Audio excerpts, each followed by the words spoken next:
జై భద్రకాళి మాత నమో నమ.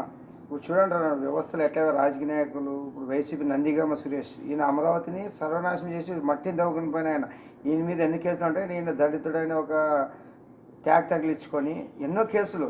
ఇప్పుడు వీళ్ళకి సుప్రీంకోర్టులో వాదించేకి లూత్రా ప్రభుత్వం తరఫున కపిల్ సిబాల్ తెలుసు కదా, కోర్టులో ఫీజులు తీసుకునే వాళ్ళు. చూడండి ఎక్కడ పోతుంది వ్యవస్థలు. ఈ విధంగా వ్యవస్థను ఎట్లా చేస్తున్నామంటే భయం లేకుండా అయిపోయింది. డబ్బు పవర్ ఉంటే అయిపోయి ఏమన్నా చేయగలము. ఈ విధంగా తయారైంది కాబట్టి మన ఆయన వస్తున్నారా న్యాయ వ్యవస్థలలో సుగులు రాజకీయాలు తొక్కితే అయిపోయి అందరూ దారికొస్తారు. ఊరు పనులు వాడు చూసినట్టు ఎట్లా చేస్తాడు. ఎందుకంటే ఈ రాజకీయం ఉంది కాబట్టి ఇన్ని ఆశ్చర్యాలు చేస్తున్నాము.